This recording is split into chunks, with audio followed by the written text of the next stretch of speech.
ओम शांति। हम सब बड़े ही उमंग, उत्साह से, हर्ष, खुशी से होली का त्योहार मनाने के लिए इकट्ठे हुए हैं। हम सब होली के पीछे की कहानी को तो जानते ही हैं। हिरण्यकश्यप, प्रहलाद, होलिका, ये तो हम बचपन से ही सुनते आए हैं। लेकिन क्या वो सिर्फ एक कहानी है?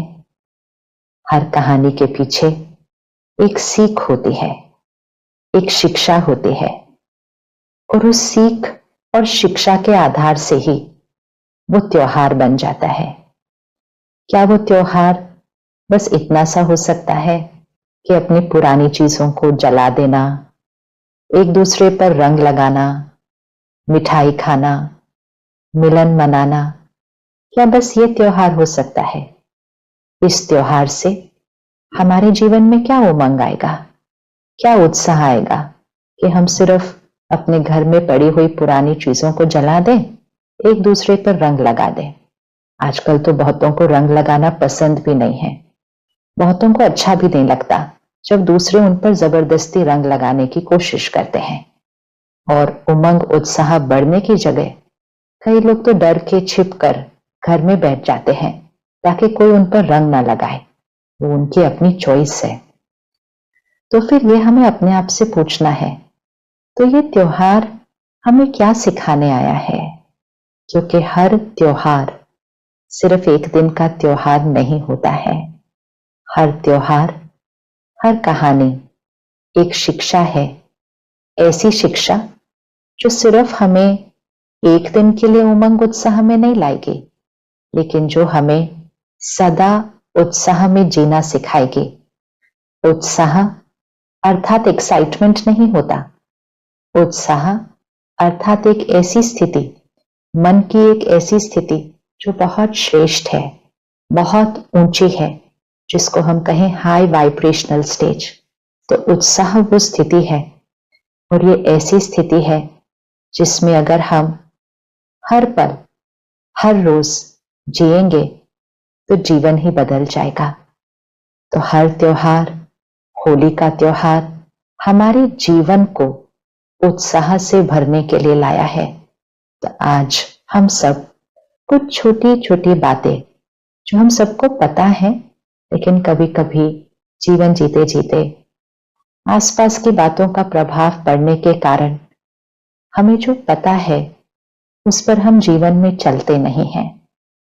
और क्योंकि हम जीवन में उस पर चलते नहीं हैं, तो फिर कारणे अकारणे हमारा जो उत्साह है वो कभी कभी कम हो जाता है, और उत्साह की जगह निरुत्साह, निराशा, उदासी, तनाव, ये इमोशंस क्रिएट होनी शुरू हो जाती है। और जब ये होती हैं, अगर तब भी हम उन्हें चेक करके अपनी स्थिति को ऊपर नहीं उठाते हैं, तो हम एक ऐसी स्थिति पर पहुंच जाते हैं जहां हम इन्हीं इमोशंस को नॉर्मल समझने लगते हैं कि डर, निराशा, गुस्सा, तनाव, उदासी, ईर्ष्या, हम इसको ही नॉर्मल समझने लगते हैं, और इन्हीं इमोशंस के साथ हम जीवन जीना शुरू कर देते हैं। और जब जीवन में हम इन इमोशंस को नॉर्मल समझते हैं, तो फिर जीवन में प्रॉब्लम्स तो आएंगी ही, आएंगी ही। क्यों? क्योंकि संकल्प से सृष्टि बनती है, संकल्प से सिद्धि होती है। जब संकल्प ही लो वाइब्रेशन का होगा, तो फिर हमारी सृष्टि अर्थात हमारी जीवन, हमारी दुनिया संस्कार से संसार बनता है। तो हमारा अपना संसार, उसकी क्वालिटी क्या होगी जब हमारे संस्कार और हमारे संकल्प एक लोअर एनर्जी पर आ जाएंगे। इसीलिए हर थोड़े दिन के बाद एक उत्सव आता है, एक त्योहार आता है। वो त्योहार होता है हमें अवेकन करने के लिए।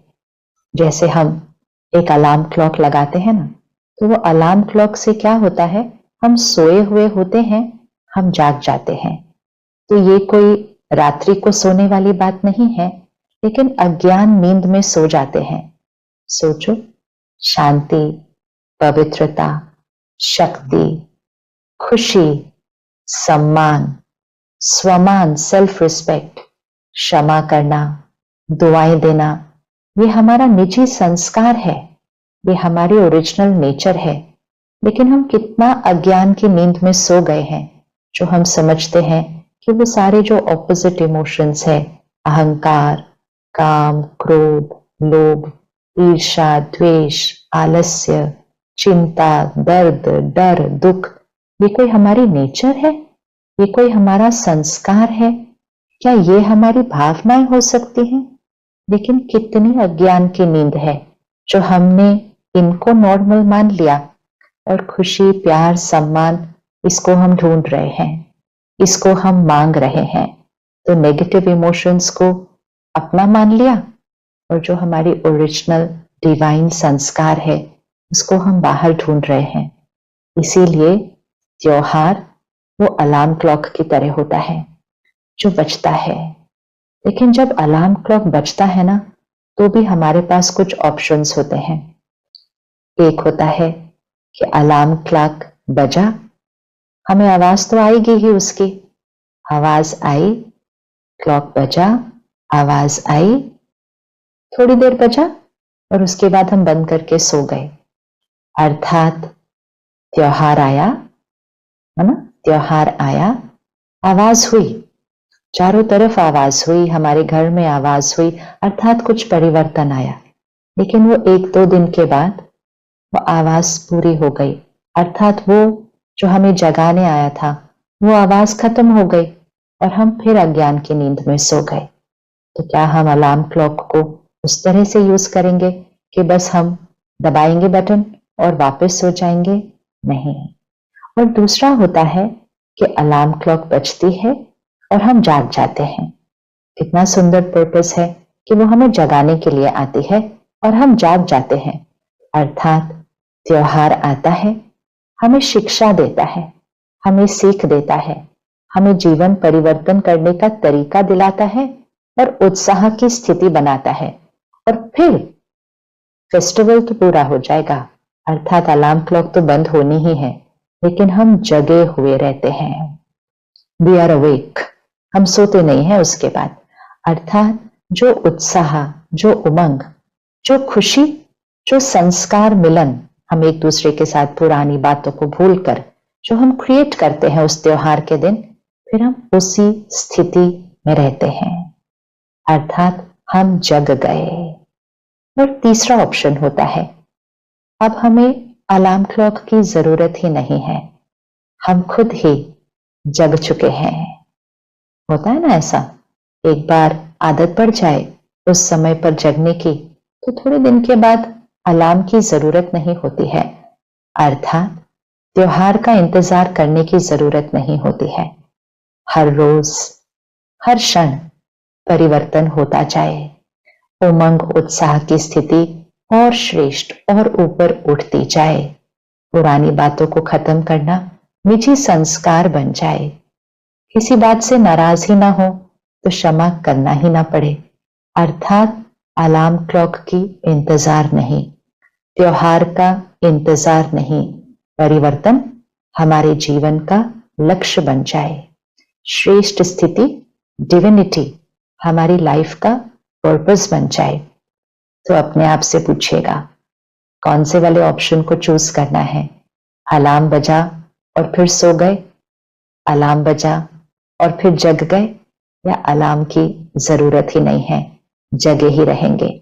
तो ये जो होली का त्योहार आया है, ये अब हमारा अलार्म क्लॉक है। कुछ दिन पहले महाशिवरात्रि का पर्व आया था, वो भी एक अलार्म क्लॉक था।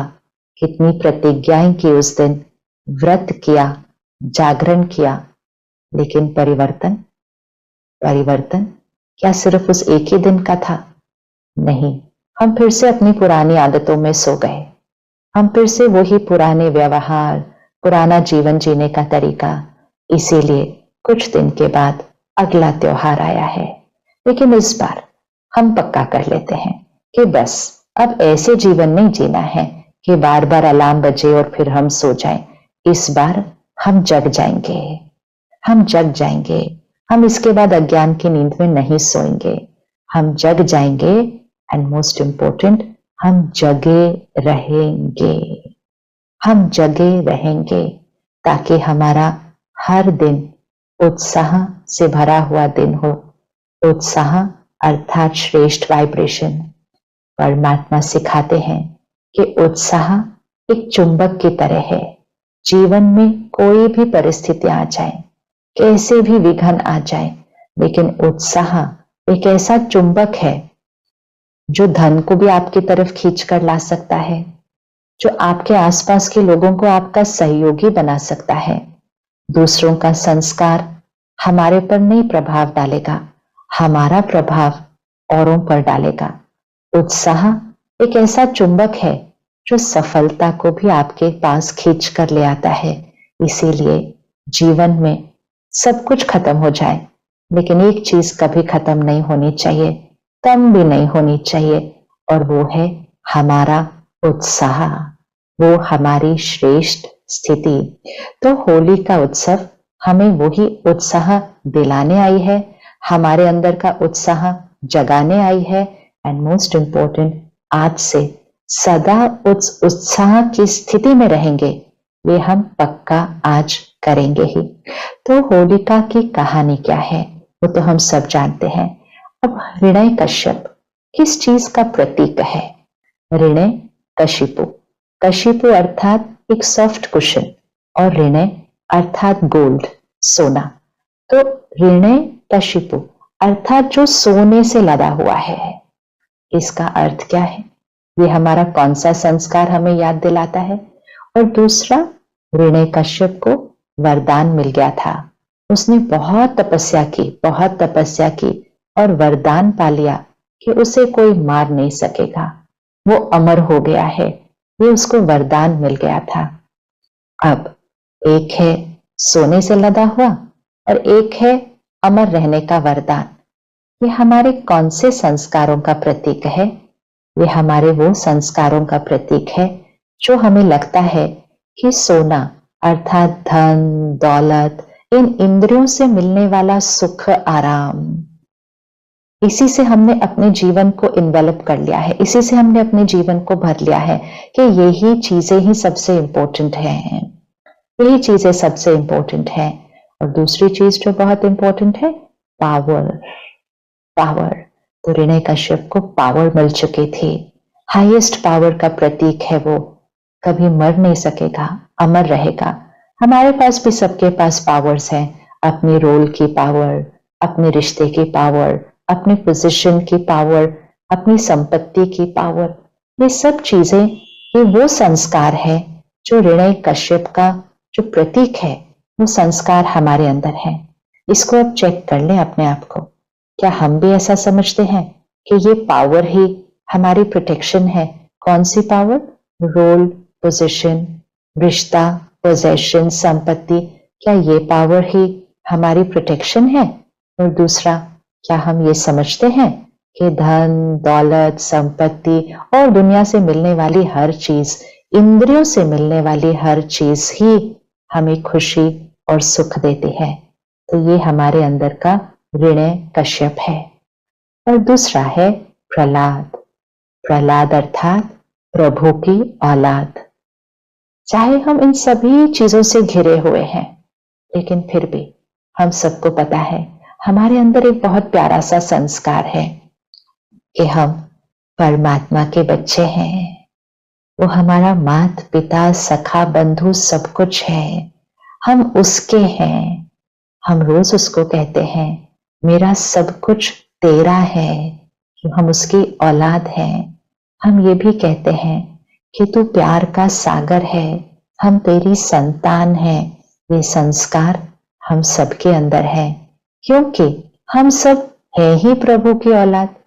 तो फिर वो याद तो आएगा ही ना हमें। तो हम सबके अंदर वो प्रहलाद वाला भी संस्कार है, जो परमात्मा से बहुत प्यार करता है, परमात्मा पर समर्पण होने के लिए हर क्षण तैयार रहता है।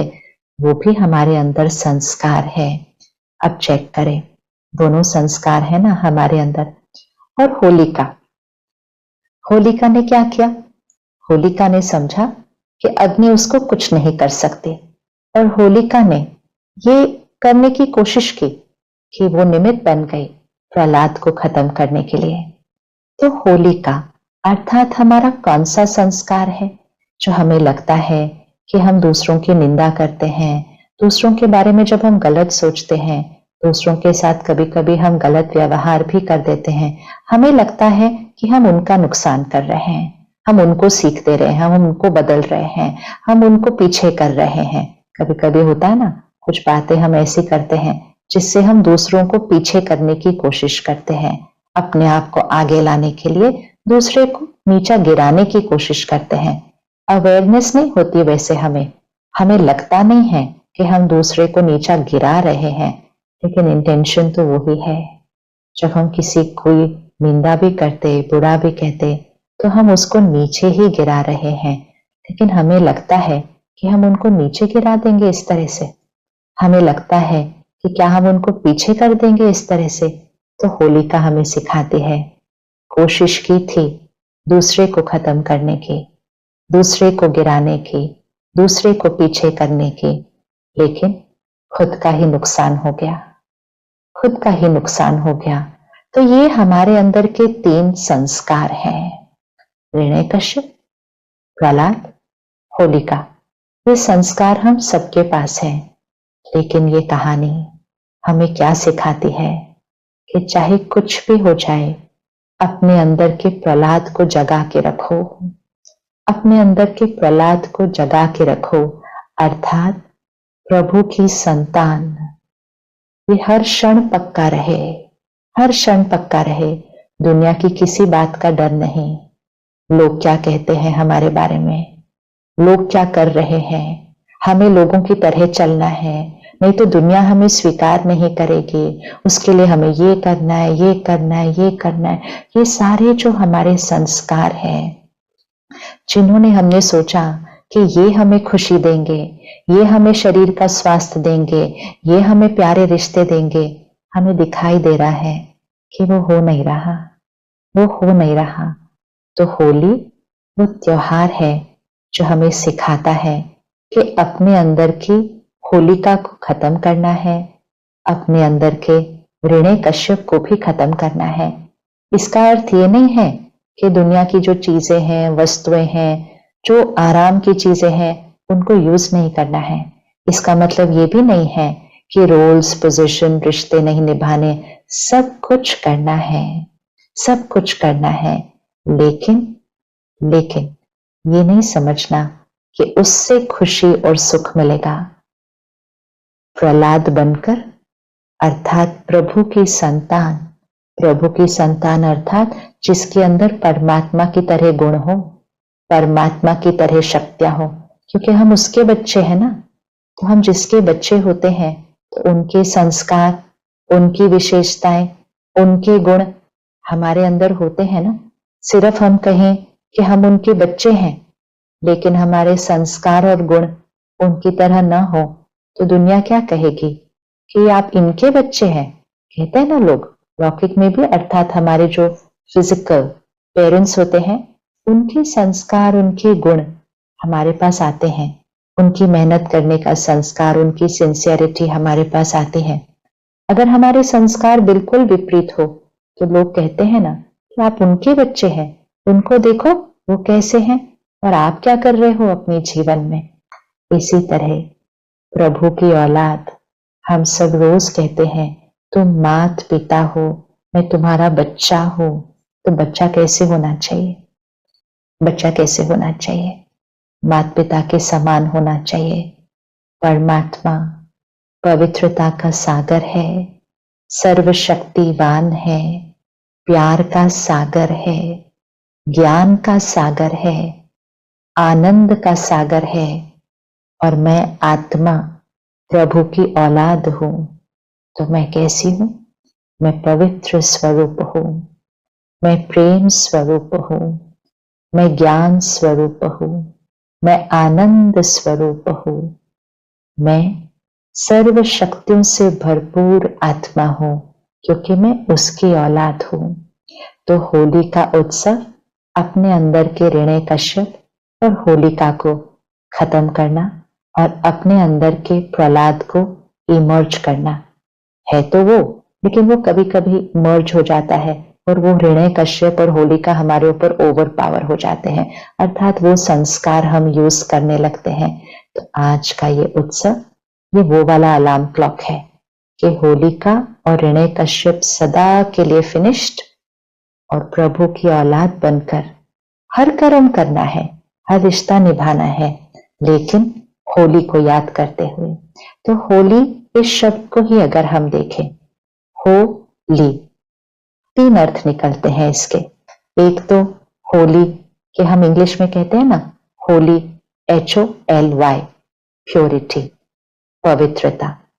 दूसरा होली, अर्थात जो बातें बीत गई वो होली, खत्म हो गई।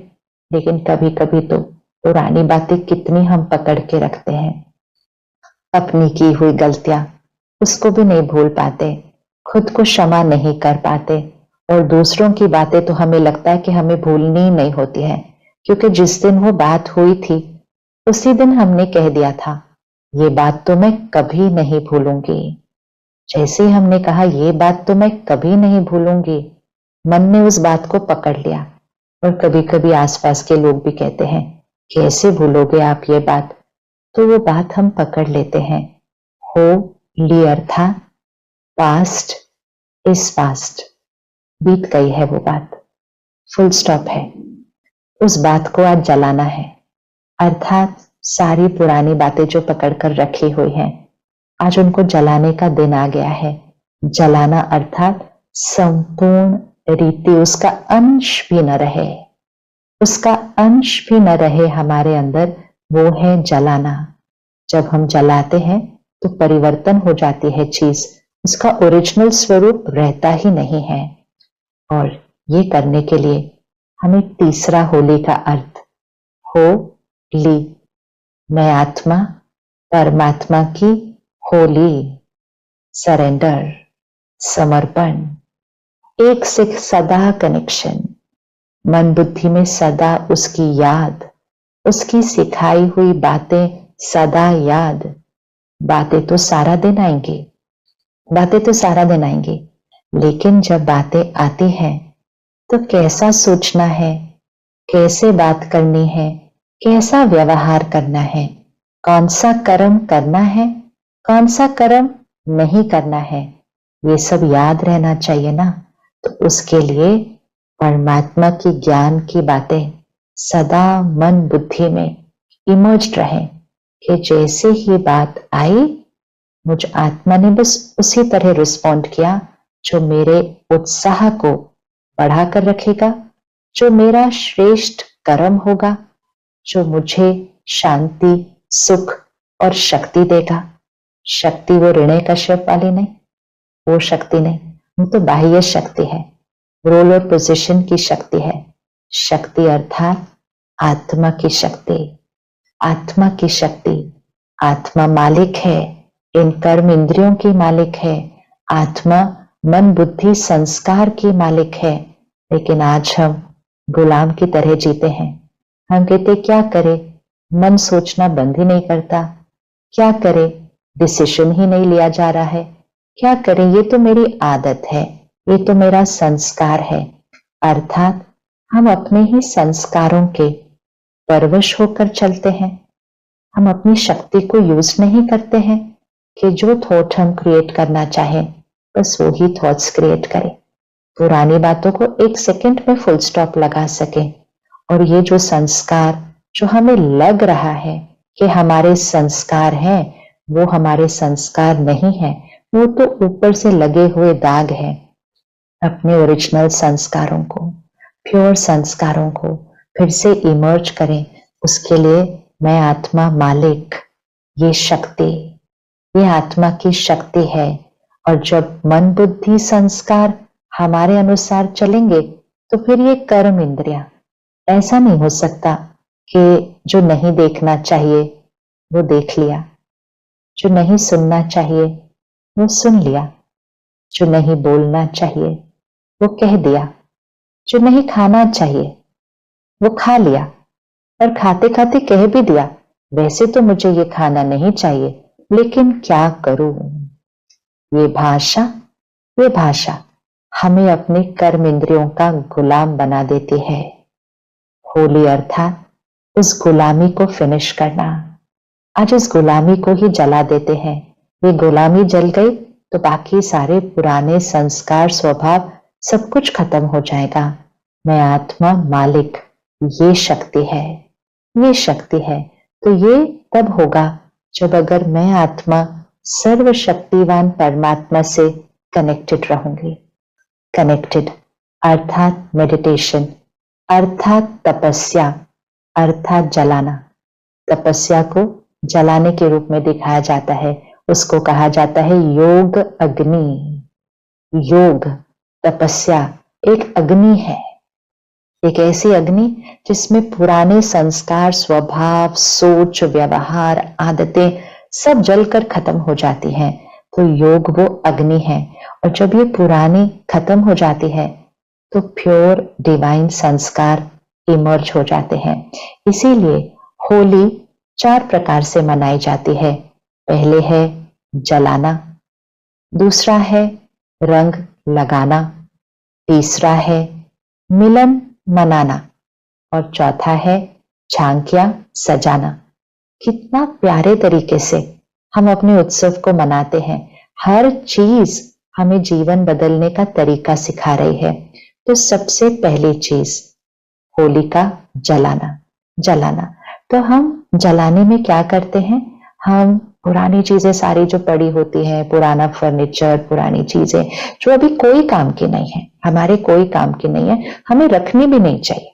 इतना क्लटर होता है हमारे घरों के अंदर, वो सारे क्लटर को खत्म करते हैं होली के दिन। उसको हम कहते हैं छोटी होली, होलिका, कि वो पुराने क्लटर को खत्म करते हैं। अब दोनों बातों को ले लेते हैं, एक जलाना और दूसरा है होली अर्थात प्योरिटी, पवित्रता। तो सबसे पहली चीज तपस्या अर्थात योग अग्नि में। कहानी में क्या दिखाया? भले होलिका अग्नि में प्रहलाद को लेकर बैठ गई, लेकिन प्रहलाद ने किसकी याद में बैठा था? प्रहलाद परमात्मा की याद में बैठा था। प्रहलाद को संपूर्ण निश्चय था कि मुझे कुछ नहीं हो सकता, मुझे कुछ नहीं हो सकता, स्वयं भगवान मेरा रक्षक है। अर्थात हमें भी सदा ये निश्चय रहे कि भले हमें लगता है कि ये सारी आदतें अब हमारी आदतें बन गई हैं, हम इन्हें बदल नहीं सकते, लेकिन संपूर्ण निश्चय रहे कि हमारे वो ओरिजिनल प्योर जो संस्कार है ना, उन्हें कुछ नहीं हो सकता। वो हमारे इनेट, हमारे निजी संस्कार है, निजी संस्कार है। छिप सकते हैं, मिट नहीं सकते, मिट नहीं सकते। तो उस संपूर्ण निश्चय के साथ आज हम सबसे पहले अपने पुराने जीवन जीने के तरीके को, पुराने संस्कार, स्वभाव को, पुरानी आदतों को, पहले तो उनकी लिस्ट ही बना लेते हैं। छोटी सी लिस्ट बना लेना आज पहले, क्योंकि कैसे नहीं तो पता होगा कि किस चीज को जलाना है, कौन सी चीज मेरे काम की है और कौन सी मेरे काम की नहीं है, कौन सी आदत मुझ आत्मा की शक्ति को बढ़ाती है और कौन सी आदत मुझ आत्मा की शक्ति को घटाती है। ये भी चेकिंग करना बहुत जरूरी होता है, क्योंकि सबसे पहले तो ये पता होना चाहिए कि मेरा कौन सा संस्कार मेरे लिए लाभदायक है और मेरा कौन सा संस्कार नुकसान करता है। और उसकी चेकिंग सिंपल है। जिस संस्कार से, जिस आदत से आत्मा की शक्ति बढ़ती है, अर्थात उत्साह बढ़ता है, अर्थात वाइब्रेशन ऊपर उठती है, और इसके लिए किसी और से पूछने की जरूरत नहीं है। हम सबको पता है, हम सबको पता है कि मेरी कौन सी सोच, मेरी कौन सी आदत, मेरे कौन से संस्कार से मेरे अंदर की खुशी बढ़ती है, मेरे अंदर का उत्साह बढ़ता है, मेरी वाइब्रेशन प्योरिटी की तरफ चलती है, डिविनिटी की तरफ चलती है। तो होली का जलाना अर्थात होली बनना, प्योर बनना, पवित्र बनना, होली बनना। तो होली का जलाना और होली बनना, यह है फर्स्ट स्टेप। फर्स्ट सीख जो हमें ये त्योहार देता है। तो आज चेक करें, छोटी छोटी बातें हैं जिसमें हमें प्योरिटी लाने की जरूरत है। हमारे जीवन में, हमारे घर में, परिवार में जो फर्स्ट एनर्जी आती है वो होती है धन की एनर्जी। धन की एनर्जी, 4 एनर्जीज होती है: धन, अन्न, मन और तन। ये 4 एनर्जीज में अगर हम प्योरिटी ले आए, इन 4 चीजों में अगर हम पुरानी तरीकों को आज जला देते हैं तो हमारा भाग्य अति श्रेष्ठ भाग्य बन जाएगा। हाईएस्ट वाइब्रेशन का उत्साह सदा रहेगा। तो सबसे पहले धन की एनर्जी। धन कमाना अति आवश्यक। बहुत मेहनत करें, बहुत मेहनत करें और बहुत धन कमाएं। परमात्मा की संतान, प्योर संस्कार, इसका मीनिंग ये नहीं है कि धन नहीं कमाना या कम में चलना है ना। मेहनत करें, बहुत कमाएं, जितना कमा सकते हैं उससे भी ज्यादा कमाएं, लेकिन धन कमाने के अंदर प्योरिटी, वो फर्स्ट होली है, वो फर्स्ट स्टेप है होली का। धन कमाने के अंदर प्योरिटी चाहिए, अर्थात धन कमाने का तरीका, धन कमाते हुए व्यवहार, धन कमाने के पीछे का इंटेंशन, फिर धन खर्च करने का तरीका और धन को सफल करने का तरीका, इस सब में प्योरिटी चाहिए। आजकल कई बार ऐसा होता है कि हम धन कमाने को ही अपने जीवन का लक्ष्य बना लेते हैं कि जैसे कि पर्पस ऑफ लाइफ बस ये है कि मुझे और अचीव करना है, और अचीव करना है, और अचीव करना है। और उसके कारण कभी कभी हम अपने मन का, शरीर का, रिश्तों का ध्यान नहीं रखते, क्योंकि बस धन कमाना ही हमारी जिम्मेवारी और प्रायोरिटी बन जाता है। और हमें लगता है कि जब घर में, परिवार में धन आ जाएगा तो बाकी सब चीजें तो अपने आप आ जाएंगी, खुशी आ जाएगी, सेहत आ जाएगी, सब परिवार खुश होगा। करके देख लिया ये तरीका, it doesn't work, it doesn't work. आज सब कुछ आ गया है हमारे घरों में, लेकिन फिर भी तनाव है, बीमारियां हैं, रिश्तों में गांठें पड़ती रहती हैं। परिवार को ही चेक कर लें, वो सदा कितना खुश रहते हैं। बच्चों को ही देख लें, कहीं बच्चों के अंदर टेंशन, एंजाइटी, ये सारी बातें तो नहीं आ रही। तो अपने आप से पूछना है, मैंने इतनी मेहनत की, इतना धन कमाया, जिस लक्ष्य से कमाया था वो क्यों नहीं प्राप्त हुआ अभी तक? तो धन कमाने के तरीके